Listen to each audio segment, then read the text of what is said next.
Welcome to Sound Bites. I am Holly Whitfield here with Chris Herrington. Today we are just having a discussion about what is new in Memphis food news, cool restaurants we've eaten at lately, and what's coming up this week in terms of barbecue, because barbecue is upon us.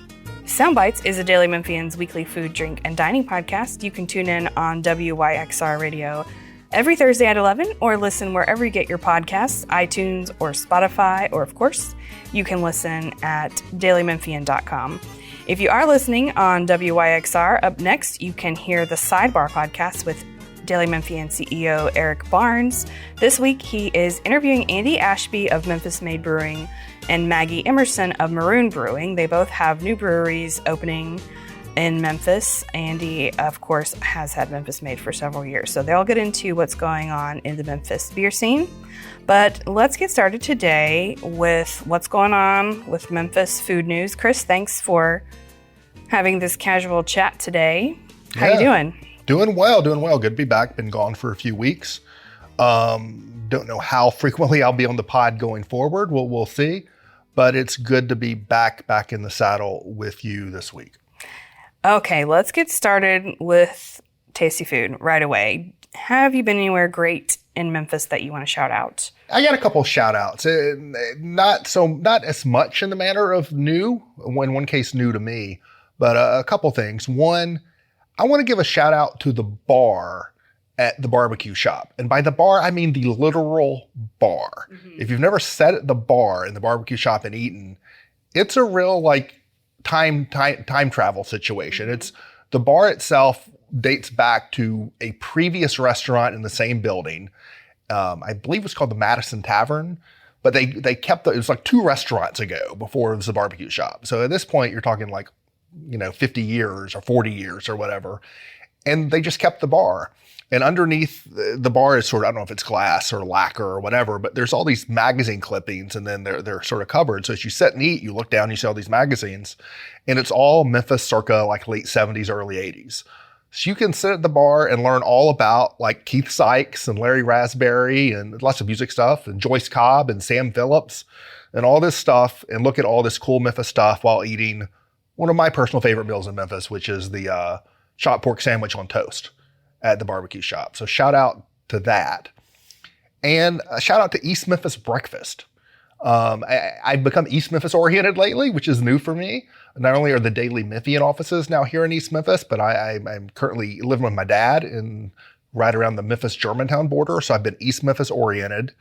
Couple first time visits for me recently and this was a Natalie Van Gundy suggestion, but I finally got breakfast at Three Little Pigs Barbecue. Yay! At White Station in Quince. Love the vibe, my kind of place. They do put the grease in Greasy Spoon if you get breakfast there, that's for sure. But I love me some biscuits and gravy and sausage and hash browns and all of that. And then my mother and grandmother were in town this past weekend, and took them to breakfast at Sunrise in East Memphis. And I've eaten at the Sunrise, on the edge of downtown many times. My first visit to the Sunrise in East Memphis in the former Blue Plate Cafe building.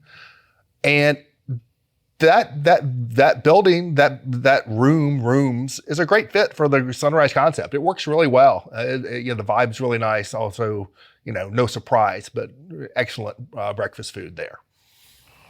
Okay, so you were talking about the bar at barbecue shop, and that reminds me of the Dirty Crow Inn. They used to have clippings and stuff under glass on the tables. Right. I love that time travel vibe. This sounds like these clippings are even older than the ones that they had. Very late 70s, early 80s. As someone who does music stuff, there's sort of a lost generation of Memphis music that, because music was big in the 60s and 70s and sort of popped back in the late 90s. The 80s was kind of a lost decade, but Keith Sykes, Larry Raspberry, those were sort of the staple guys, some of the staple people. So a lot of stuff about them. Okay. You also said it used to be Madison Tavern. I may not be 100% right about it. It's Madison something. Because Madison Tavern, I think, is going to be the name of when they reopened the Local on the Square location under new ownership. Yeah, maybe I'm getting that confused. It was Madison something. I actually talked to Eric Vernon there at Barbecue Shop about it. And whatever, it was 2 restaurants before. So whatever restaurant, actually I think it was the Black Eyed Pea, a Southern home cooking restaurant was the name of the restaurant in that space before the barbecue shop took it over. And if you look across the bar on the mirror, it even says former home of the Black Eyed Pea. And that writing has probably been there for 30 years. But before it was the Black Eyed Pea, it was some other independent local bar, the Madison something. And this bar, this physical bar, dates back to that restaurant from 2 restaurants ago, still there. Well, it's a great bar. I haven't eaten there in a while, but I have done that. I've done some photo shoots there for magazines back in the day too. It's really cool. So I have some shout outs as well. A couple of weeks ago, my friend was up at Yorkshire Liquors getting some beer, and they have food trucks there all the time. Yep. And one of the food trucks I'd never heard of before, it's Odds, ODDS. I'm going to tell you what the full name of it is. It is Odds Smash and Grab Burger Lab. That is what it is called. And he was like, oh, have you ever heard of this? And I said, no. And so we got some, and these burgers were extremely good. And they were extremely good even like 10, 15 minutes after he had gathered them at the truck and met me. So they're like smash burgers, except for I think they also smashed the bun as well. So the bun had like a char on it. They have like their secret special sauce, which was amazing. Also mustard and pickles. It's like everything that I want in a smash burger, honestly. I like that we are reinventing the phrase. We are rehabilitating the phrase smash and grab in the city of Memphis. I like that. Yes. Okay. And so then they have lots of Memphisisms in their branding and marketing. I'm not saying smash and grab is a Memphisism. I'm just saying. I'm not saying, I'm just saying. Right. Definitely adjacent. So they claim to use all fresh patties. It clearly tasted amazing and like they had just made it. So I think some of their items, they call it like the OG is the single patty, triple beef mafia is the triple patty, all that good stuff. So shout out to them. Definitely try it. I feel like they're just getting started. Like they had one post on their Instagram that day. Right. And I was like, hey, are y'all like a thing? And they're like, well, we're new. We'll be around. So Odds Smash and Grab. I gotta track this down. I think you would like it. It's real greasy, but real good. Well, this actually relates to a personal food conversation I've been having of late. In the move that we're about to make, which some listeners know about, some don't, because that's the way it goes. We've been talking about what we're going to do with our outdoor cooking situation, because all I had at this point when we left our house in Memphis was a basic Weber kettle grill, which I'd had for 2 years and wasn't going to move across the country. And so we've been talking about what are we going to do, what kind of stuff do we want to get, and I think I'm going to stick with the basic Weber kettle grill for grilling. But I'm really enamored of the idea of an outdoor griddle. Yeah, like a Blackstone, a propane griddle. And the idea of let's stand out on the patio and let's do pancakes, let's do breakfast, let's do smash burgers, let's do all kinds of stuff. I think that's what I'm going to do. Basic kettle grill, cheap basic kettle grill, Weber, and I think I'm going to invest in an outdoor griddle. I think that's what I'm going to do. My point being, I've never done smash burgers myself. I need to go to this food truck and get some tips and sort of try to hone my craft a little bit before I get my own griddle. Yeah, again, super tasty. It has that meld of like the beefy, greasy, but with the pickle and mustard that I really, really appreciate the tang. I just like the coverage you get, with the little bit of the crustiness on the patties there. Yeah, the lacy parts. And they do that with cheese on their cheeseburger at Magnolia and May. They make a cheese skirt. It's out of control. All right. Crispy. Throw in another burger. Shout out to a place we talk about all the time. My other one, I went last night to Local Lime in Germantown, and I've talked about it before, but I wanted to just revisit and give another shout out because I was thinking about their tacos, which are not like an authentic street taco, whatever. It's just like... The most important thing is tastiness. The most important thing is tastiness, and these are so tasty. They do have like a fried chicken taco a la Torchy's, but they also have like a fried fish taco. You got me already. They have a fried fish taco. They have a curry fried shrimp taco with like carrots. Okay. I And can go for that. I was like, what? But it's so good. They also have a ribeye taco, which is essentially like a steak fajita situation because it's also got like the julienne bell peppers and onions and whatever delicious sauce on this taco, but like the best steak you've ever had for a steak fajita. And so there's just these little bites, like these little dishes. It's almost like if you took them off the tortilla, it could be, they have like a tuna avocado one, seared tuna situation. So again, if you took these taco fillings like off the tortilla, they would be like little tapas or like little flights of tastiness. And so went and had that. The only problem with Local Lime is that it's always slam packed. I've tried to go like 3 other times and it's like line out the door. But if you get there like $5.50, right, not only can you grab their $5 margarita happy hour special that lasts until 6, if your server's nice. I asked first before we ordered that at the last minute, but we were able to get a seat. So, Local Lime. There you go. Anywhere else? Any other good shout outs before we... No, I mean, shout out to my brother for making some good ribeyes over the weekend. But, oh. yeah. Well, speaking of meat, it is barbecue times. We got Memphis in May, we got Smoke Slam. The so-called battle of the barbecue is upon us. It is upon us. We've talked about that a lot lately on Sound Bites, but I did want to point out, if you didn't listen to last week's episode, I interviewed Michelle and Brandon O'Gwen. They are the judging chairs for the Memphis in May judging. They're also competition cookers themselves.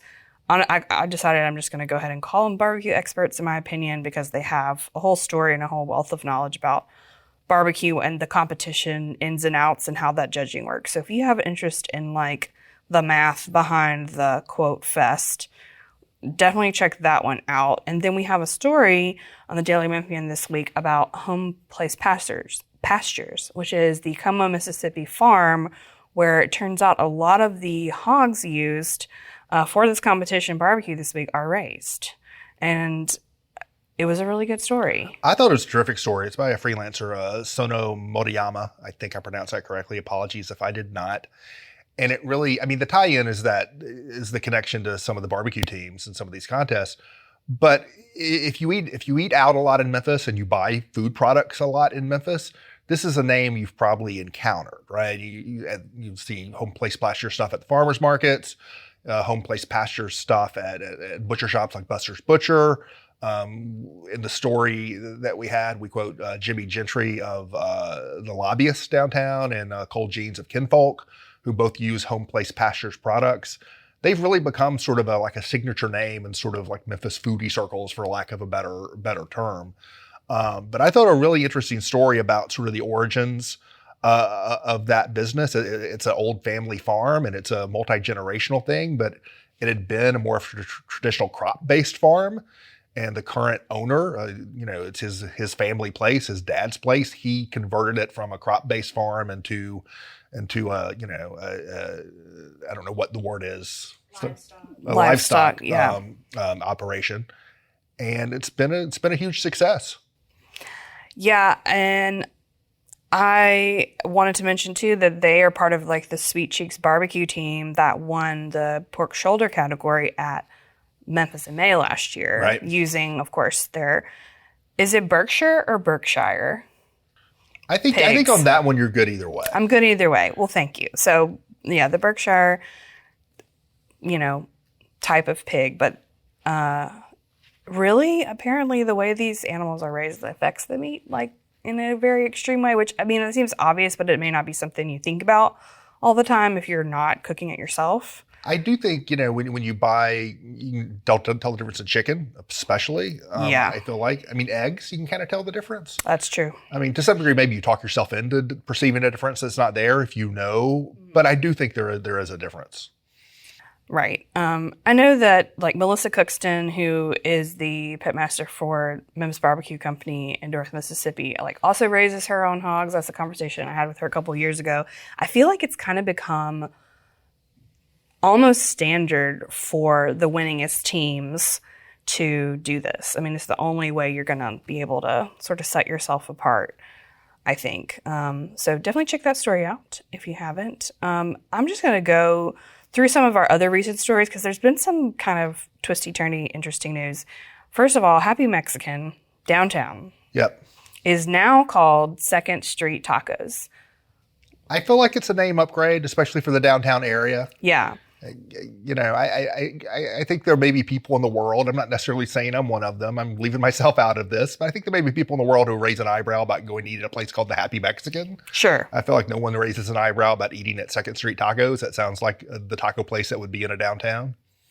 That's a really good point. I wonder, though, are Memphians ever going to call it 2nd Street Tacos, or is it just going to be Happy Mexican forever, a la Memphis State? I don't think Happy Mexican was as deep-rooted in local culture, like most places, as like, you know, when people say, I'll never not call it Pink Palace or whatever. I've become someone who's not a fan of insisting that you'll never call something by its name when it changes its name. Right. Like move on. Things change. It's okay. I used to be one of these people. I always said, no one's going to say Crosstown Concourse, but people say Crosstown Concourse. Yeah, they do. It's fine. It's okay to change your name. I'm not if your mama named you Clay, I'm going to call you Clay Guy to make a Coming to America reference. If you want to be Muhammad Ali, I'm going to call you Muhammad Ali. Right. Well, apparently the difference is they've made the inside smaller. They have made the menu somewhat smaller, though they may be adding more menu items week by week, but you know, good for downtown's Happy Mexican. The other 2 locations are still called, other 2 or 3 locations are still called Happy Mexican, though. Right. So don't get confused. You're listening to the Daily Memphian Sound Bites with me, Holly Whitfield, and Chris Herrington. Today we're just going through some Memphis food news, giving some shout outs to local restaurants. If you are tuning in on WYXR, do keep listening for the Sidebar with Eric Barnes coming up next, with Andy Ashby from Memphis Made Brewing and Maggie Emerson of Maroon Brewing. If you're listening through your podcast app, please do subscribe so you don't miss any delicious sound bites, and leave Natalie Van Gundy, our producer, a really nice review because she does read all of them. I would appreciate that as well. Give us some feedback. Tell us what you think. You can find other Daily Memphian podcasts as well, so look for those. And you can also, of course, listen on dailymemphian.com. Got a couple more Memphis food, coffee scene news items to run through. Ramblin' Joe's used to be called Ugly Mug. Before Ugly Mug, it was High Point Coffee. That's right. This little kiosk in East Memphis has gone through names, but the drive-thru's been there through them all. Yes. Yes, and I think the Ugly Mug wanted to franchise, then they had to change their name to Ramblin' Joe's, but they're saying that they want to open a flagship coffee shop. They're going to do it in Binghamton at Sam Cooper and Tillman. Yep. And that's really it. That's the news, but it will be interesting to see what that flagship looks like. Yeah, I mean, I don't know if that's the precise intersection, but I think it might be. But that's around where the new Collage Dance collective is, and there's that relatively new, installation there, which it's a grocery store briefly, but sort of new. Yeah, it has like Inspire Community Cafe in it. All of that. And so I think that's great. I think that's great to have a local coffee shop in that area. Yeah, I'll go check that out for sure. The Ramblin' Joe's in East Memphis is a Tea Tiny with just the Tea Tiny place with just the drive-through. There are 4 or 5 seats inside. It's more of a drive-through. I have on multiple occasions, because my son does School of Rock there a few blocks away. Yeah. I have dropped him off for lessons and gone and sat inside Ramblin' Joe's /Ugly Mug and read a book for 40 minutes and then gone to pick him back up. It can be done. It can be done. Yeah. I feel like I tried to go in there once and they were like, why do you have your laptop? But get back in your car. Yeah, get back in your car and drive around. But that's been a couple years. We've talked on past episodes about how the Vice and Virtue coffee shop inside the Arrive Hotel has closed, but the coffee shop itself hasn't closed. It's just under a different roastery now. Right. And it's called Mammoth Coffee Roasting, and it's out of New Orleans, which we thought was interesting because it's kind of... French Truck is initially out of New Orleans. It's another New Orleans coffee company. Although French Truck partnered with a local... Relevant Roasting was the local operation, and they sort of partnered together. But French Truck is a New Orleans based. I feel like, I mean, what we'll see about, the quality. I mean, the Vice and Virtue was known for high quality. It was sort of known for their bourbon aged beans and some of that kind of stuff. But it sounds like from a general user standpoint, you go into this cool lobby and you can get pastries and you can get coffee and whatever. Won't change. Right, exactly. I love how with each of these pieces of news, we also have like a little bit of a lore dump about like the brand or the location. That's what we're here for. It is what we're here for. We're annotating the food news. We're annotating the food news. I love it. Another thing that I love, I love my transitions today, but I also love the Cheddar Bay biscuits from Red Lobster. So let's talk about Red Lobster. These things have had the entire nation in their grip. Like so many people love the cheddar biscuits at Red Lobster. We are powerless. Okay. The reason we're talking about Red Lobster is because there's news this week about many Red Lobsters closing. They lost a gajillion $1 million when too many people ate too many shrimp for their unlimited shrimp promotion. This is real. I'm not making it up. They underestimated how much shrimp we could pack away. How much the capacity of shrimp. So we were just too hungry for shellfish. You can go out of business underestimating the capacity, the dining capacity of the American public. Yeah. Right. And so I guess what we have learned is that there's Memphis locations that have closed. Chris, what are your thoughts and feelings on Red Lobster? I have not been inside a Red Lobster in decades, but when I was a kid, that was like apex fancy eating. Yes. My mother loved a Red Lobster. I have vague memories of being, I didn't live in Memphis at the time. We lived in Arkansas, but I have vague memories of being in Memphis for some reason because there were no Red Lobsters in the small town we grew up in. Reason. Probably came here for Red Lobster. I have vague memories of being in Memphis as a small child at a Red Lobster, having a fancy dinner and drinking a Shirley Temple, which seemed especially fancy when you're like 5 years old or whatever. So nice. Like I got a cocktail. I'm at this fancy restaurant. It turned out the fancy restaurant was a Red Lobster. I'm sure there was some scampi being eaten and some cheddar biscuits. Perfect. It feels like the kind of thing, and I may be wrong about this. I'm not a food business expert, but it seems like the kind of thing that's sort of stuck in between like the fast food, fast casual kind of thing and like actual nice restaurants. Right. And so it seems like maybe a hard thing to, I don't know. I don't know about the future utility of that level of place, but I may be wrong about that. Right. What are your Red Lobster experiences? Well, mine are similar. It was a pretty fancy place growing up. I would love to dig in, like, what was the marketing of Red Lobster? Was it that contributing to it, or was it just sort of like a small town or a medium small town, a schmedium town that would like go gaga for Red Lobster? I went there to celebrate my high school graduation. There you go. That is the restaurant that I chose to go to.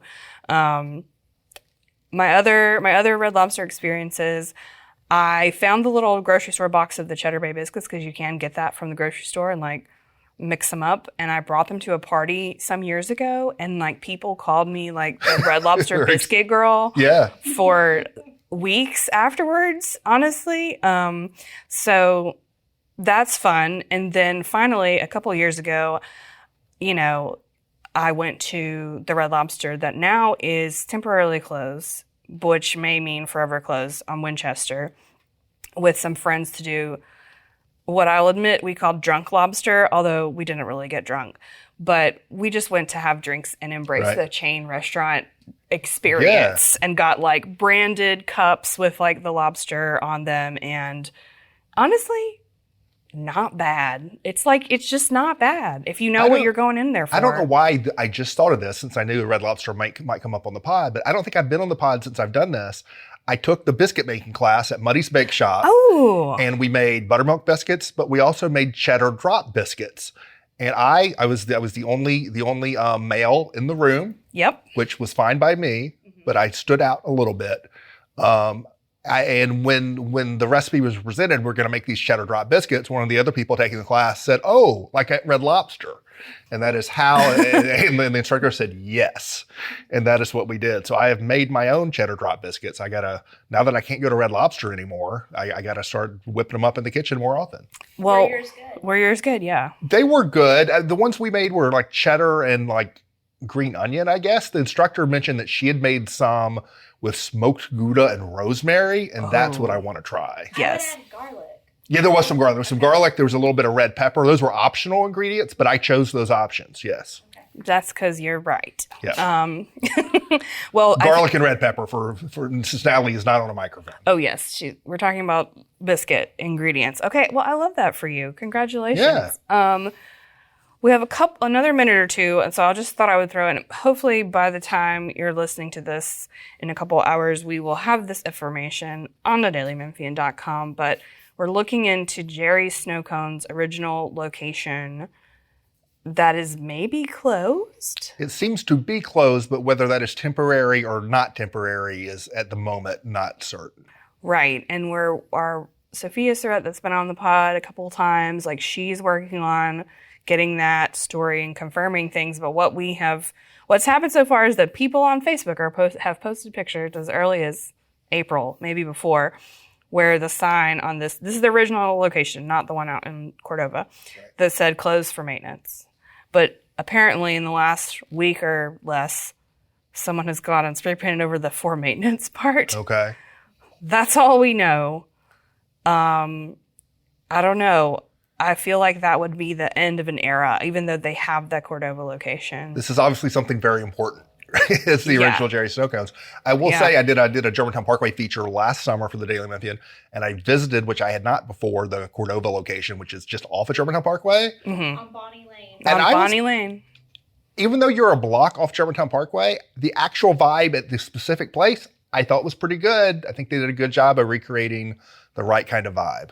I agree. I have been there as well, and it was pretty good. So all hope is not lost.